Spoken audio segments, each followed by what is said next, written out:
Tant de fois j'ai péché, tant de fois tu m'as pardonné. Tant de fois je suis tombé. Nous allons commencer notre prédication de ce matin qui s'intitule La grâce de Dieu. Amen. La grâce de Dieu, nous pouvons l'entendre de plusieurs manières.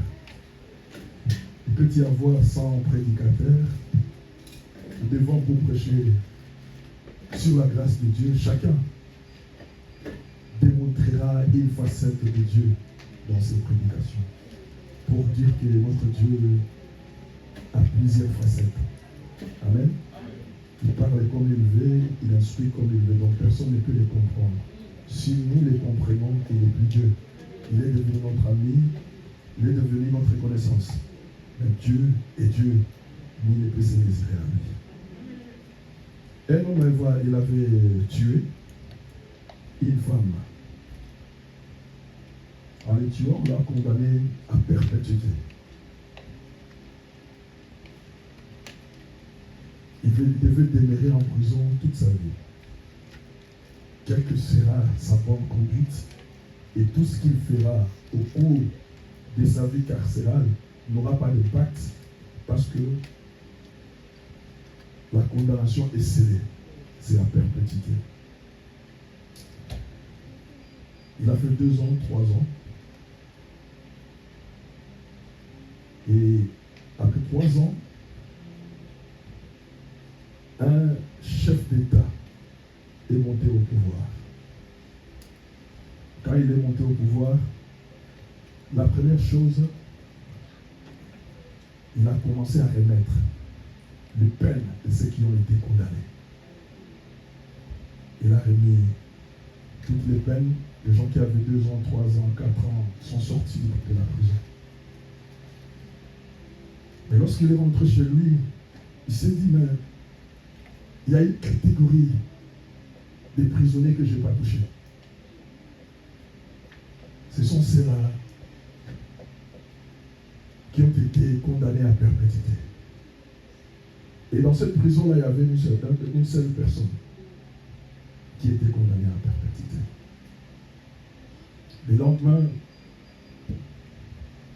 il a signé une ordonnance comme toi. Il a pardonné. Il a gracié tous ceux qui avaient la peine de mort dans cette prison-là. Or, il n'y en avait qu'une personne. Amen, amen. Cet homme-là, après 4 à 5 ans de prison, il est sorti. Il n'avait pas d'espérance de voir l'extérieur un jour de sa vie. Il n'avait pas l'expérience qu'il devait refaire sa vie. Il se disait en lui-même, je suis condamné. Ma vie est finie. C'est fini pour moi. Pas d'espérance, pas d'espoir. Il cherchait à gauche et à droite. Il remarquait qu'il y avait où il pouvait tenir pour sortir. Même fuir, c'était impossible de cette prison-là, s'évader. Mais ce jour-là, cette ordonnance-là l'a fait sortir de la prison. Et cet homme-là est devenu un homme libre. Il a refait sa vie. Il a commencé à vivre décemment, tout en oubliant ce qui était dans le passé. Et il a demandé merci à son Dieu et à son président de ce qu'il avait fait.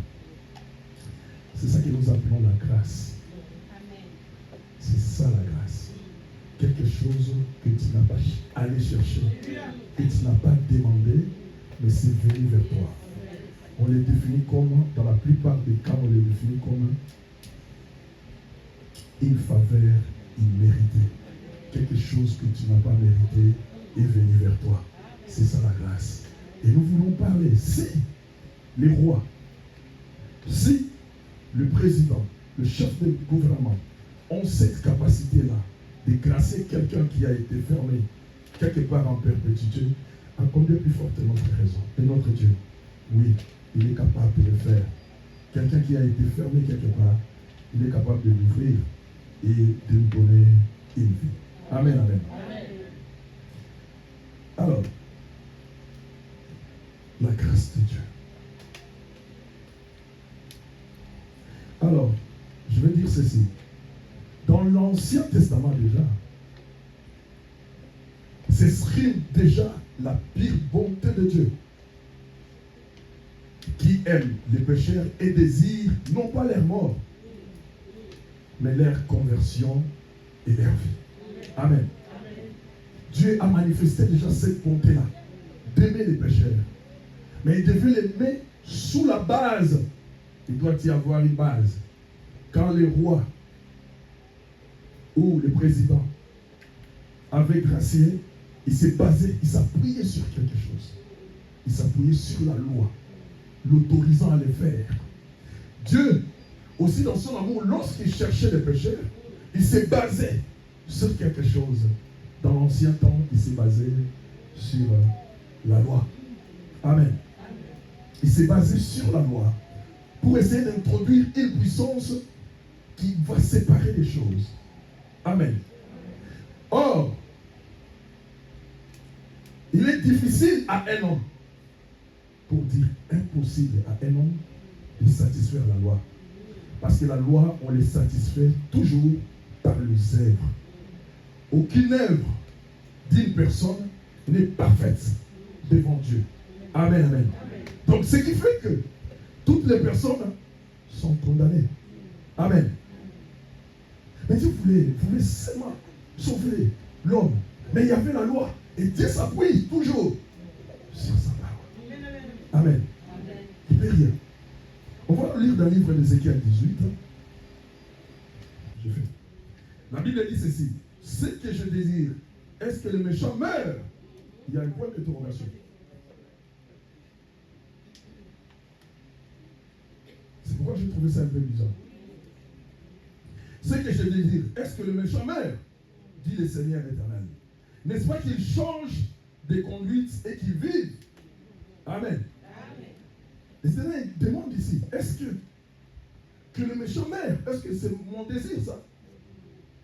Moi je veux qu'il vive et qu'il change de conduite. 32, la Bible dit, car je ne désire pas la mort de celui qui meurt, dit le Seigneur. Dit le Seigneur l'Éternel, convertissez-vous donc et vivez. Amen, amen. Ici nous voyons que l'Éternel ne désire pas qu'un homme méchant ne meure. Celui qui est dans le péché, celui qui est dans les fautes, qui puisse mourir. Le souci du Seigneur est que cet homme-là se convertisse. Mais il y a quelque chose qui attrape le Seigneur. Amen, amen. C'est la loi. Amen. Dans la loi, c'est compliqué. La loi nous montre que ce qui est dans le Père est dans le Fils. Et dans le Fils, de Fils, de Fils, de Fils, de Fils, de Fils. Donc, j'ai de génération en génération. Si le Père est dans les mauvaises choses, tu verras que les enfants subiront la malédiction de ce qu'a fait le Père. Et c'est écrit, tu prépares maintenant. Lamentation 5:7. Si le Père est dans le faux, tu verras la fausseté viendra aussi déranger la vie des enfants. La vie de ceux qui viennent après lui. Amen, amen. Donc Dieu, quelque part, il y avait la loi. Mais Dieu, dans son amour, il voulait faire quelque chose. Il voulait ouvrir une brèche. Mais le livre de Lamentation 5:7 nous dit quoi? Lamentation chapitre 5, verset 7. Oui. Nos pères ont péché, ils ne sont plus. Ah. Et c'est nous qui portons la peine de leur iniquité. Amen. Amen. Amen. Nos pères ont péché, ils sont déjà morts et enterrés. Mais la peine de leur faute est tombée sur nous. Amen, amen. Ça, je le prends encore. Je l'ai déjà dit et je le redirai encore. Nos parents ont fait des choses pour garantir la vie de leurs enfants. Ils se disaient que je vais aller voir un féticheur, je vais aller voir un marabout pour le lendemain de mes enfants. En faisant cela, ils ne savaient pas qu'ils étaient entrés dans un pacte avec le monde du ténèbre. Amen, amen. Ce pacte-là commencera par ces papas-là jusqu'à plusieurs générations. Amen, amen. Donc, ce qui fait que les péchés étaient héréditaires, ou les péchés est héréditaire. Ce que Adam a fait dans les jardins, ça me touche aujourd'hui. Amen, amen. Donc, les péchés étaient héréditaires, ça entre dans l'homme. Mais Dieu voulait casser cela. Amen. Dieu voulait ouvrir une brèche pour dire que l'hérédité doit s'arrêter quelque part. Amen, amen. Parce qu'il a vraiment aimé l'homme. Parce qu'il a créé à son image. Il a dit, mais je vais casser pour que les choses changent différemment. Les choses marchent différemment. Amen, amen. Quand nous voyons ce qu'il a dit dans Lamentation 5-7, nous pouvons aller voir encore sur la vie de Job. Suivez-moi très bien. Lorsque Job sortait de Sodome et Gomorrhe, il est sorti avec ses filles. Lot, pardon, merci. Lot est sorti avec ses filles. En partant, ils sont arrivés quelque part. Lot a couché avec ses filles. Amen. Ses filles ont donné des enfants.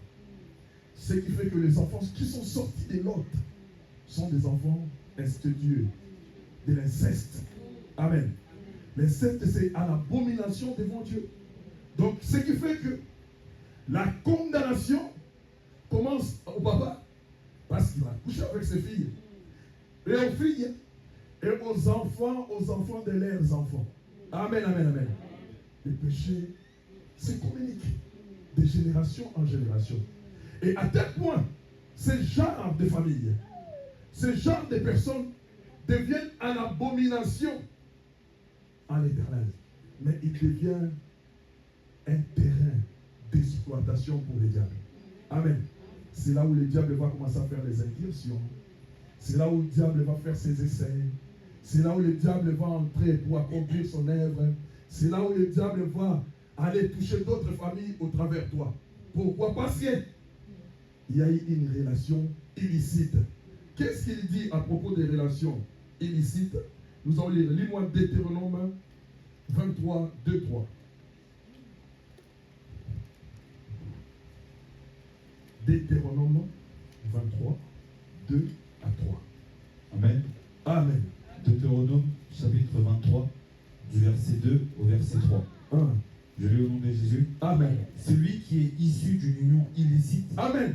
Celui qui est né d'une relation illicite. Celui qui est né d'une relation qui est en dehors de la volonté de Dieu. Ça peut être inceste. Ça peut être tu as trouvé une femme dehors. Donc la relation devant Dieu n'est pas juste par rapport à la loi de Dieu. L'Éternel dit, celui qui est né de cette relation-là, allez-y, n'entrera point dans l'assemblée de l'Éternel. N'entrera pas dans l'assemblée de l'Éternel. C'est-à-dire, à notre époque, il ne peut jamais faire partie du corps de Christ. Amen. Il ne peut jamais faire partie du corps de Christ. Or, les enfants qui sont nés n'ont rien demandé. Amen. Ils sont des innocents. C'est les parents qui ont composé cette situation et les enfants sont venus en vie. Mais ils sont innocents. Amen, amen. Ils sont des innocents. Continuez. Voilà. Même sa 10e génération. Même sa 10e génération n'entrera pas dans les temples de Dieu. Allez-y, continuez. N'entrera point dans l'assemblée de l'Éternel. Amen. Continuez. Verset 3. Voilà. L'Ammonite et le Moabite. Là, il cite maintenant les enfants de Lot. Ammon et Moab. Il dit Ammonites et Moabites. Qu'est-ce qu'ils peuvent faire, eux? N'entreront point dans l'assemblée de l'Éternel. N'entreront point dans l'assemblée de l'Éternel. Parce qu'il y a des choses. Premièrement, relation illicite. Deuxième chose, lui. Même à la 10e génération. Même à la 10e génération. Oui. À perpétuité. Oui. Parce qu'ils ne sont pas venus au-devant de vous avec du pain et de l'eau. Amen. Arrête là. Donc il y a deux condamnations. Relation illicite. Et ils n'ont pas servi les enfants d'Israël lorsqu'ils sortaient de l'Égypte. Amen. Mais les enfants sont innocents, mes frères et sœurs. Amen. Pourquoi ils doivent être condamnés? Ils n'ont demandé rien. Ils se sont retrouvés. Personne n'a demandé de naître dans une famille. Nous nous sommes retrouvés dans une famille. Personne ne l'a demandé. Personne ne l'a demandé. Amen, amen, amen. Dieu voulait maintenant changer cela. Les parents ont péché, les enfants ont pleuré aujourd'hui. Dieu voulait changer. Il voulait ouvrir une brèche pour faire un mur empêchant les mauvaises choses qui étaient dans les parents, viennent aux enfants. Son souci était ça. Il voulait changer. Comme il est Dieu, il sait comment s'y prendre pour changer des situations. Amen, amen. Alors nous lirons Ézéchiel 18, versets 1, 3. Même jusqu'à... Allez-y. Jusqu'à 9. Ézéchiel 18. Ézéchiel chapitre 18, du verset 1 au verset 9. Oui, suivez très bien. Je veux au nom de Jésus. Amen. La parole de l'Éternel me fut adressée en ces mots. Pourquoi dites-vous ce proverbe dans le pays d'Israël? Les pères ont mangé des raisins verts et les dents des enfants ont été agacées. Amen. Amen, amen. Maintenant, après quelques siècles ou des années, tout ça, je ne sais pas, l'Éternel s'est levé. Il a dit, pourquoi continuez-vous à dire ces proverbes à Israël? Le père ont mangé les raisins verts et les dents des enfants sont agacées. C'est-à-dire, les pères ont péché, maintenant c'est les enfants qui souffrent. Pourquoi vous continuez à les dire? Amen. Souci de l'Éternel, vous les séparez. Si les pères ont mangé, c'est leur problème. Amen, amen. Pourquoi vous dites cela? Continue, mon frère. Verset 3. Oui. Je suis vivant, dit le Seigneur l'Éternel. Amen. Vous n'aurez plus lieu de dire ce proverbe en Israël. Amen, amen. L'Éternel a refusé désormais. Ces proverbes-là, les parents ont mangé. Les parents ont péché. Ils ont fait de mauvaises choses pour tomber sur nous, enfants. Je ne veux plus. Dieu dit, je ne veux plus que cela se dise en Israël. Amen, amen. Et si tu ne veux pas que cela se dise, qu'est-ce qu'il faut? Allez-y. Verset 4. Verset 4. Voici, toutes les âmes sont à moi. Donc, l'Éternel a commencé à montrer qu'il est le propriétaire.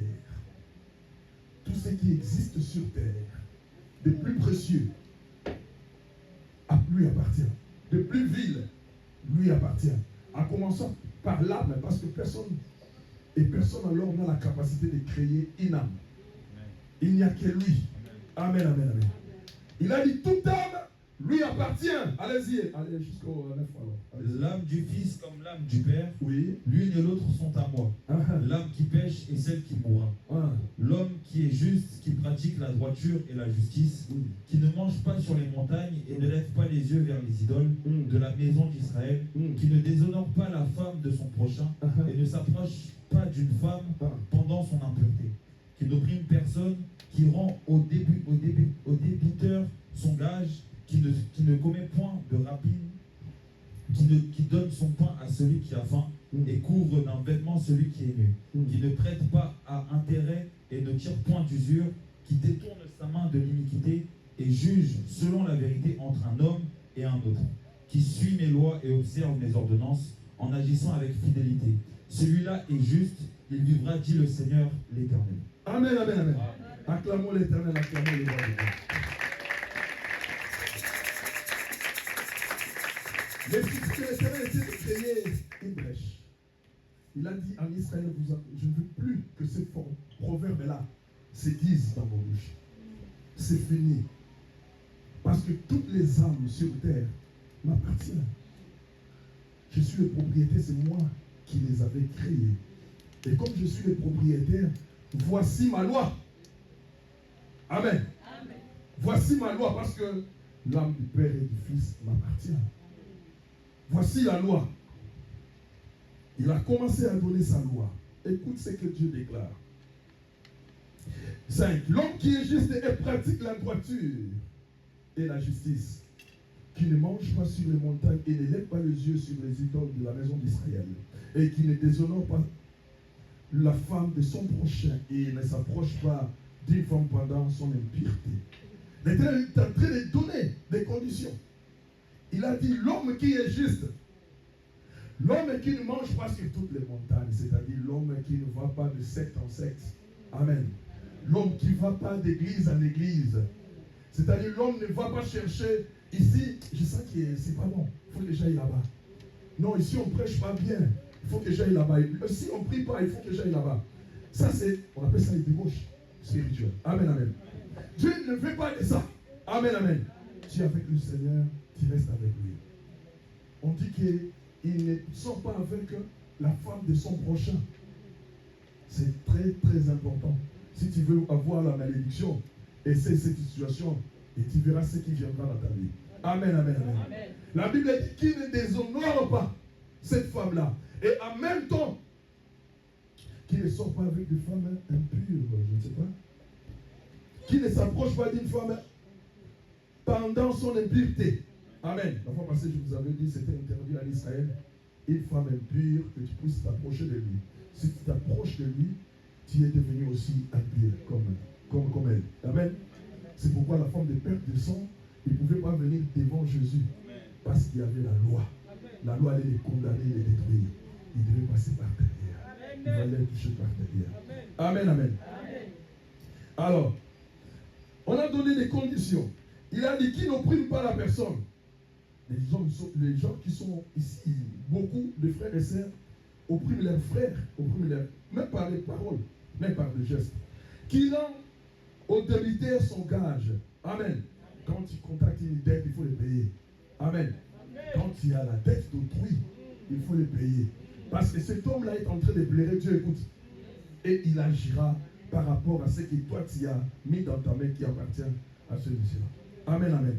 Nous devons faire attention. Ça compte sur notre vie. C'est Dieu qui l'a dit. Qui ne commet point des rapines, qui donne son pain à celui qui a faim, qui partage, qui couvre les vêtements à celui qui manque, qui prête pas avec intérêt. Je te donne 10 euros, tu vas me rembourser 15. Banque Lambert chez les enfants de Dieu n'existe pas. Amen. Amen. Et n'est-il point d'usure, qui détourne sa main de l'iniquité et qui juge selon la vérité entre homme et un autre, et qui suit la loi et observe les ordonnances en agissant fidèlement. Dieu a dit, celui-là est juste, vivra, dit le Seigneur éternel. Amen, amen. Amen. Donc Dieu a donné la loi. Il a montré. Il a dit, voici les détails. Je ne veux pas que vous disiez les proverbes que je vous ai interdits. Que nos papas ont fait des mauvaises choses, ça tombe sur nous. À condition que vous marchez conformément à ma volonté et faire ce que moi je vous ai dit. Si vous le faites, vous vivrez. Amen. Tu es appelé juste. Alors la loi des parents, les choses qui viennent de tes parents, ne pourra pas t'atteindre. Parce que Dieu t'a garanti par sa parole. Amen, amen. La parole de Dieu, c'est un livre qui est au milieu de qui nous couvre, afin que le diable ne pousse pas prendre le dessus. Amen.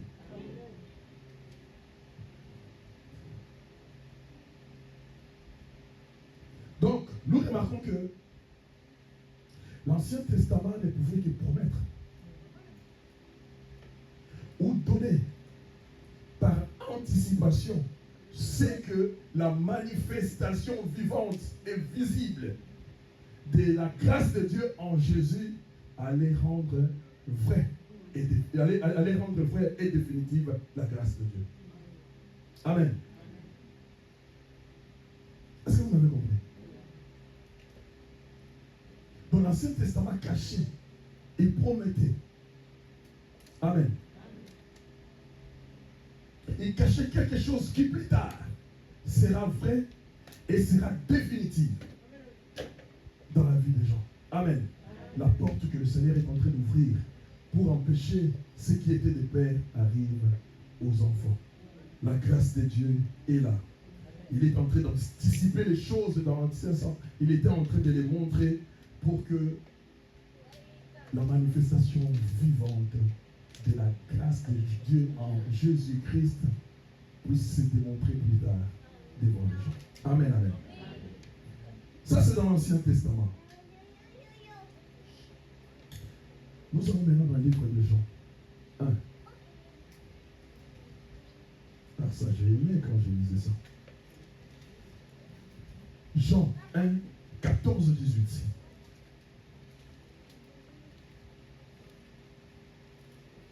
Amen. Amen. Jean, chapitre 1, du verset 14 au verset 18. Amen. Est-ce que l'assemblée y est? Amen. J'ai lu au nom de Jésus. Amen. Et la parole a été faite chair, et elle a habité parmi nous, pleine de grâce et de vérité, et nous avons contemplé sa gloire, une gloire comme la gloire du Fils unique, venu du Père. Jean lui a rendu témoignage et s'est écrié, c'est celui dont j'ai dit, celui qui vient après moi m'a précédé, car il était avant moi. Et nous avons tous reçu de sa plénitude et grâce pour grâce. Car la loi a été donnée par Moïse, la grâce et la vérité sont venues par Jésus-Christ. Personne n'a jamais vu Dieu, le Fils unique qui est dans le sein du Père et celui qui l'a fait connaître. Amen. Amen. On acclame le Seigneur.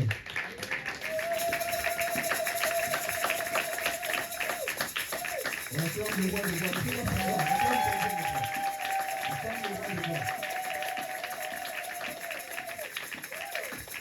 Amen, amen. Quand je lisais ça, en tout cas ça me fait bien. J'ai pris la partie qui dit que la grâce et la vérité sont venues par Jésus-Christ.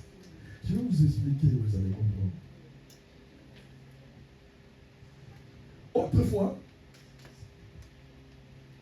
Dieu était au milieu de son peuple. Autrefois, c'est-à-dire dans l'ancien temps. Il était au milieu de son peuple dans un tabernacle ou dans les temples. Amen. Mais Dieu était toujours au milieu de son peuple. Dans les tabernacles ou dans les temples. Et il y avait un souci. Amen. Si quelqu'un entrait dans le lieu très saint, il mourrait. Amen, amen. Amen, amen. En son Fils. Ah, ça c'est magnifique. Dieu est toujours au milieu de son peuple. Amen, amen. Ce qui est magnifique avec son Fils, on pouvait les parler. Il était au milieu de son peuple. On pouvait les toucher. Amen, amen. Plus encore, on pouvait l'écouter. Amen, amen.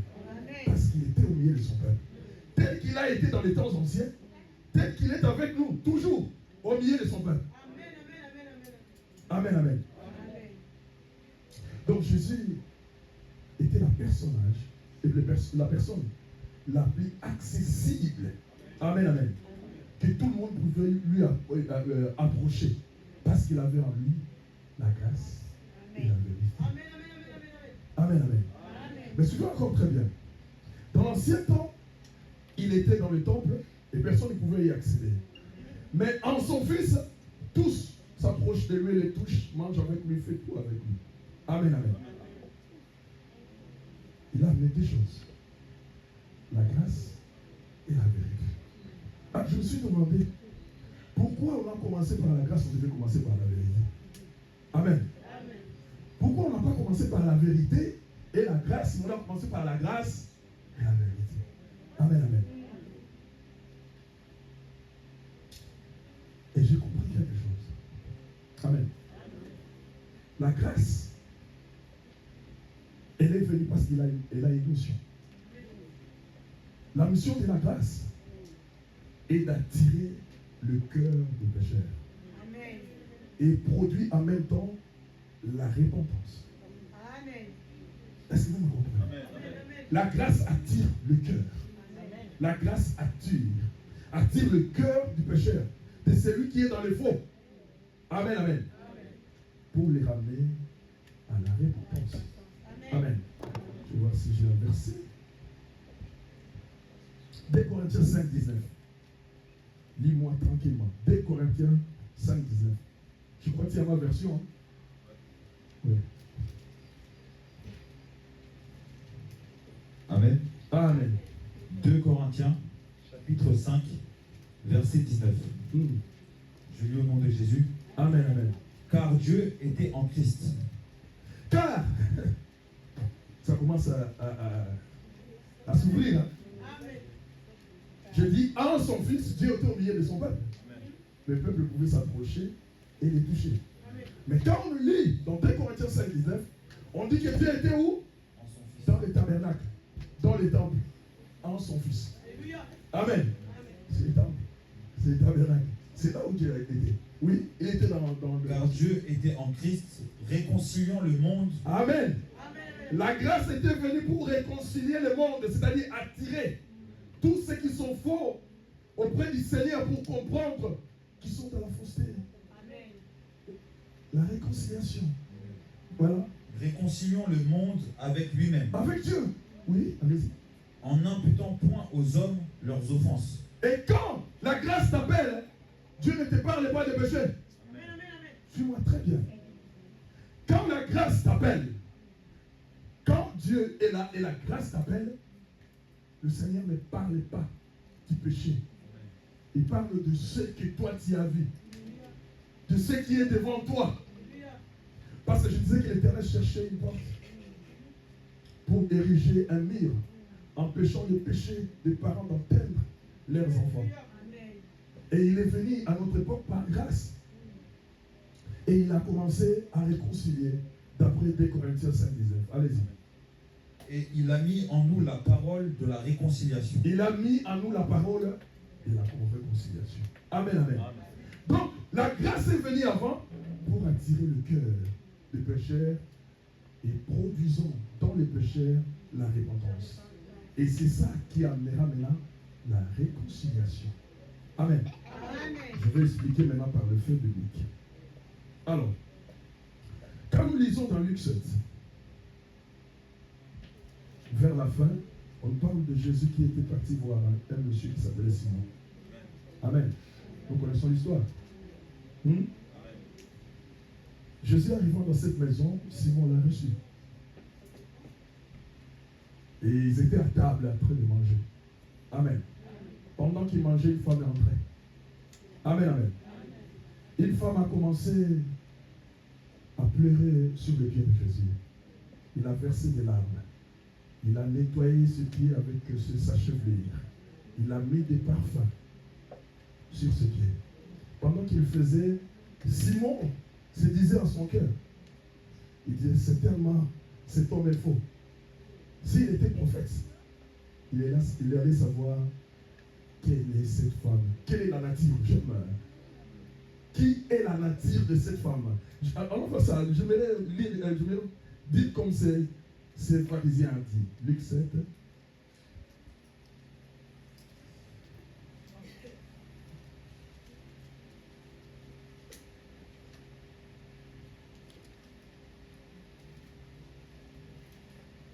Luc 7, combien?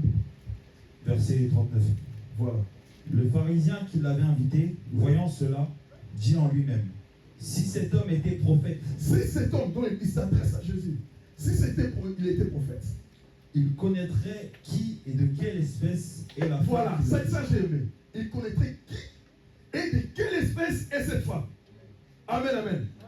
Donc comme il ne connaît pas, il n'est pas prophète. Amen, amen. Arrête là. Je explique d'abord ce que je suis en train de expliquer. Amen. La femme est venue, elle a fait ce qu'il a fait, et le pharisien parlait à son cœur. Tu parles à ton cœur, mais Jésus écoute.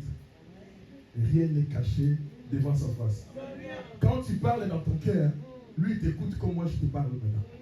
Le Seigneur a écouté, il a tout compris. Amen, amen. Mais regarde ce qui se passe. La femme est venue vers Jésus. C'était la grâce. Le fait de venir vers Christ, on n'a pas parlé de son adultère. On n'a pas parlé de sa mauvaise vie. Et on n'a pas parlé de ce qu'elle a fait. Jésus les regardait. C'est la grâce qu'il a dit. Amen. C'est pourquoi on dit la grâce et la vérité. On commence par la grâce. Je vous montre encore la grâce. Jésus, un jour à midi, il est parti s'asseoir sur un puits. La femme s'en avait venue. La grâce, on dit, c'est faveur imméritée. Il ne pensait pas, non. Elle allait rencontrer quelqu'un au puits. Amen, amen. Et lorsqu'il a rencontré Jésus, le fait qu'il parle avec Jésus, il est en train de partager déjà avec cette grâce-là. Amen, amen. La grâce est venue. La grâce est venue avant. La femme a commencé à converser d'abord avec la grâce. Et vous remarquerez qu'avec la femme samaritaine, Jésus n'a pas cité les mauvaises choses qu'il a fait. Amen. Il a laissé la grâce faire son travail. La grâce nous appelle à la repentance. La grâce nous appelle à sortir dans les mauvaises choses. Amen, amen. Lorsque la grâce fait son travail, dans dans le cœur de Simon. Maintenant, Jésus veut mettre maintenant la vérité. Amen. Amen. C'est la grâce qui vient, mais après la vérité. Amen. Amen. Jésus va y mettre maintenant la vérité. Là, il dit Simon, un créancier, il avait 2 débiteurs. L'autre avait une dette de 5 000. L'autre avait la dette de 50 €. Mais les créanciers pensaient tout le temps, le 2 était incapable de payer cette dette-là. Et après avoir constaté qu'ils n'étaient pas en mesure de payer cette dette-là, les créanciers les a remis la dette. C'est-à-dire il a effacé la dette. Il a regardé maintenant Simon. Il a dit, entre les deux, qui aimera le Seigneur plus? Simon a dit, Seigneur, je crois que celui qui en a remis beaucoup d'argent, celui qui avait la dette de 5 000, celui qui aimera le Seigneur. Il a dit, tu as dit vrai. Toi et cette femme-là a beaucoup péché.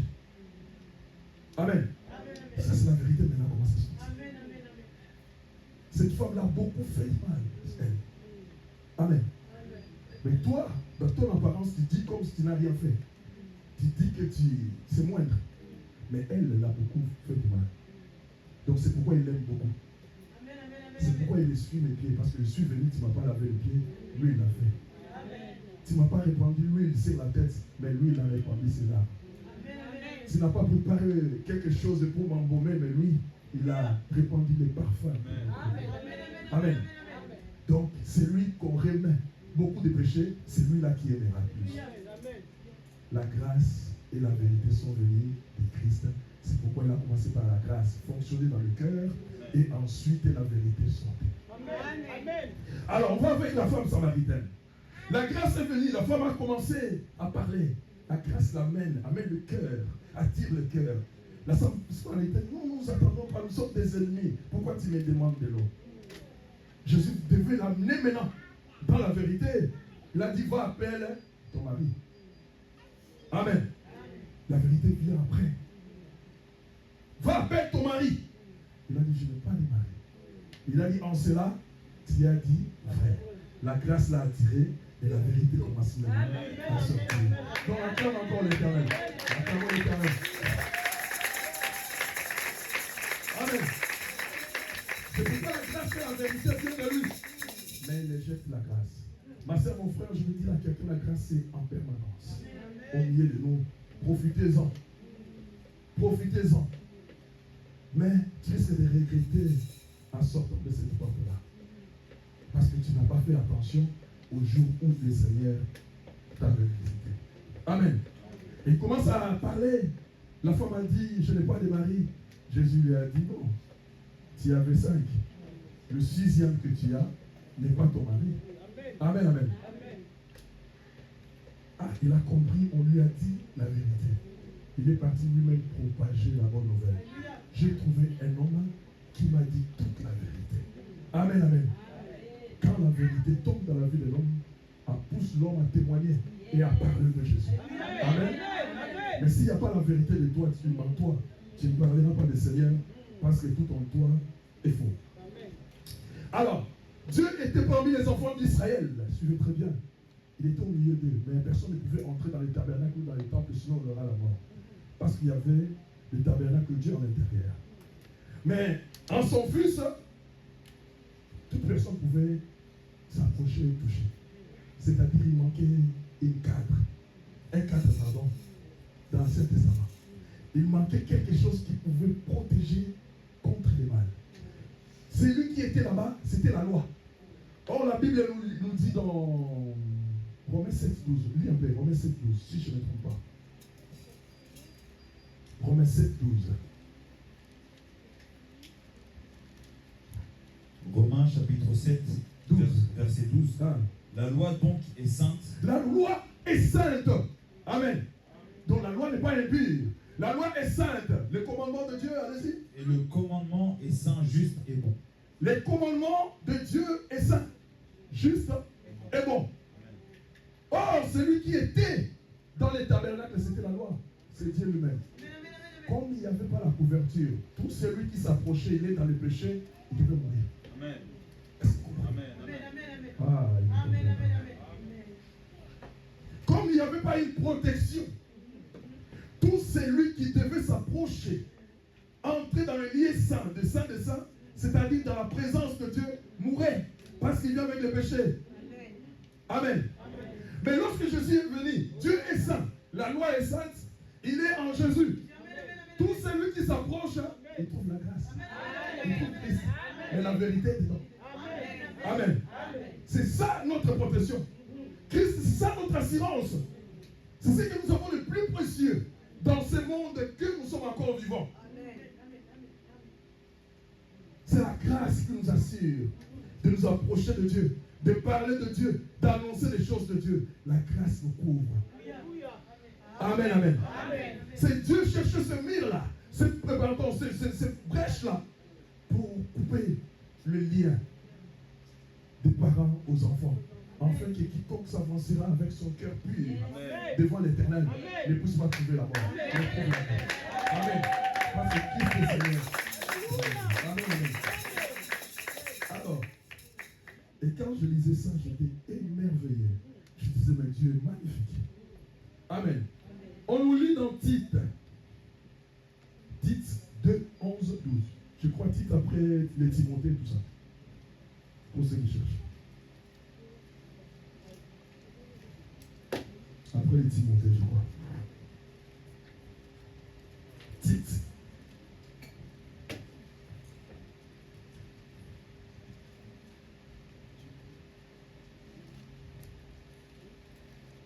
Verset 11, 12. Tite 2, 11, 12. Tite chapitre 2, du verset 11 au verset 12. Je lis au nom de Jésus. Amen. Car la grâce de Dieu, source de salut pour tous les hommes, a été manifestée. Elle nous enseigne à renoncer à l'impiété et aux convoitises mondaines. Amen, amen. Et à vivre dans le siècle présent selon la sagesse, la justice et la piété. Amen, amen. On clame encore à l'Éternel. Tout ce que nous disons, ça se fait ici. La grâce de Dieu, c'est la source du salut. Amen, amen. Mais cette source du salut, Dieu l'a rendue visible. Amen. Dieu a voulu que tout le monde s'y approche. Dans l'ancien temps, on ne pouvait pas s'approcher. On ne pouvait même pas entrer sur la mort. Parce qu'il y avait la loi qui est sainte. Rencontrer un homme impur, ça lui donnait la mort. Maintenant, il y a quelqu'un qui a pris nos impuretés, toutes les mauvaises choses. Quand nous entrons, nous avons l'accès libre dans la présence de Dieu. Et Tite nous dit, la grâce de Dieu, la source du salut. Amen, amen. Je risque de me contredire ici quand je vais dire, mais ça ne sera pas une contradiction.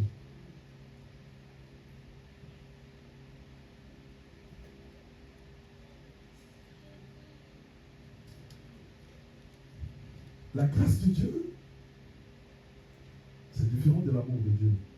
C'est différent de la bonté de Dieu.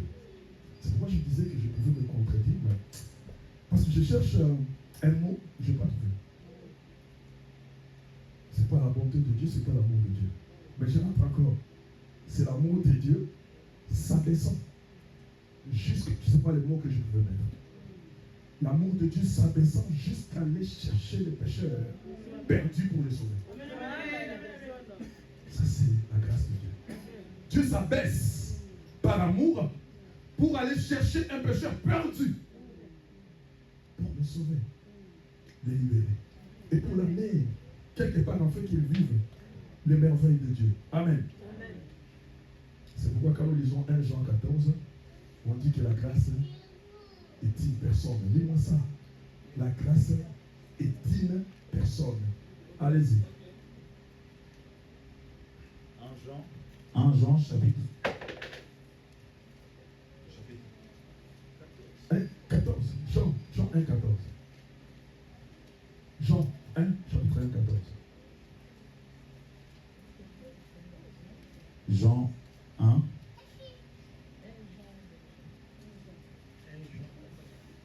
Verset 14. Et la parole a été faite chair. La parole a été faite chair. En lingala, on dit l'ilobezunzoto. Et elle a habité parmi nous. Cette parole-là est devenue un être humain et il a été parmi nous. Pleine de grâce et de vérité. Ah, On dit encore, plein de grâce pour nous protéger et de vérité à l'intérieur, pour que nous soyons en vertu. Plein de grâce et de vérité. Et nous avons contemplé sa gloire. Nous avons contemplé sa gloire. Une gloire comme la gloire du Fils unique venu du Père. Amen, amen, amen. Je disais que la grâce de Dieu est une personne. La grâce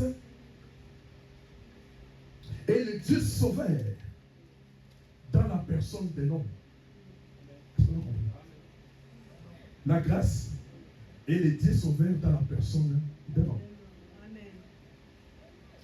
Elle apparaît de telle manière qu'on peut voir et recevoir. Amen. La grâce apparaît dans nos vies de telle manière qu'on peut voir et les recevoir. Amen. Amen. C'est la grâce de Dieu. Il n'exige rien à l'homme, mais il amène à l'homme quelque chose d'inestimable.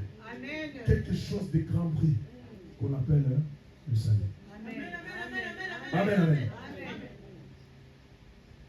C'est ce qu'on appelle le salut. Et quand nous lisons cette parole-là, la Bible dit il apporte le salut. Mais on n'a pas dit qu'il apportera le salut. On n'a pas dit qu'il a apporté le salut. Il a dit il apporte le salut, c'est-à-dire au présent. Ce qui fait la grâce fait du salut. Est-ce que vous me comprenez? La grâce fait du salut est parfait accomplissement. Amen. La grâce fait du salut, celui qui les reçoit, est parfait accomplissement. Il fait du salut quelque chose d'actuel. Ce n'est pas demain aujourd'hui, mais d'actuel lorsque tu as le salut. Quelque chose d'immuable, c'est-à-dire qu'on ne peut pas changer. Et ce qui fait que aujourd'hui, la grâce a une portée universelle. Personne n'en est exclu. Amen. Tout le monde peut y adhérer. Amen. Quand je lisais ça, je dis que Dieu est magnifique. Il y a des choses tout autour de nous-mêmes, nous ne voyons pas. Parce que nous sommes aveuglés. Dieu est près de nous. Sinon, on serait morts. Il est avec nous. Si Christ n'est pas là, nous sommes morts. Parce que nous allons rencontrer la vérité. Or, personne ne peut rencontrer la vérité vivre parce que nous sommes des pécheurs. C'est-à-dire nous serons condamnés. C'est pourquoi la loi tuait. La loi était sainte. La était sainte. Le commandement de Dieu était saint, était juste et bon. Tout celui qui s'approchait de la loi était condamné. C'est pourquoi on tuait. Par le zèle, on détruisait les gens à cette époque-là. Parce que par rapport à la loi, on était condamné. Mais Jésus, Dieu voulait que l'homme soit protégé. Il a amené la grâce. Et nous comprenons que le corps de Christ, c'est la grâce. C'est la grâce pour nous. C'est ça qui nous empêche de mourir. C'est ça qui nous empêche de vivre quelque chose qui n'est pas bon devant la face de l'Éternel. Amen. Que l'Éternel soit béni. J'ai 5 points dans cette prédication. J'en ai fait 2. Ancien Testament et je fais le Nouveau Testament avec Jésus.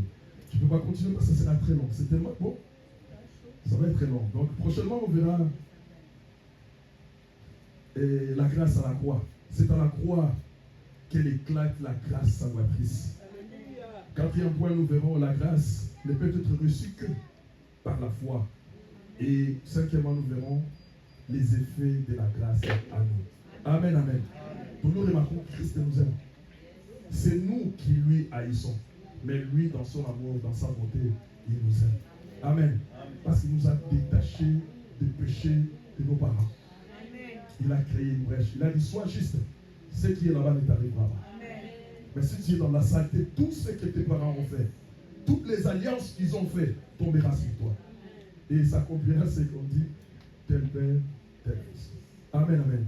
Lèvons-nous et acclamons le Seigneur. Lèvons-nous, s'il vous plaît. Là, vous m'avez acclamé. Lèvons-nous,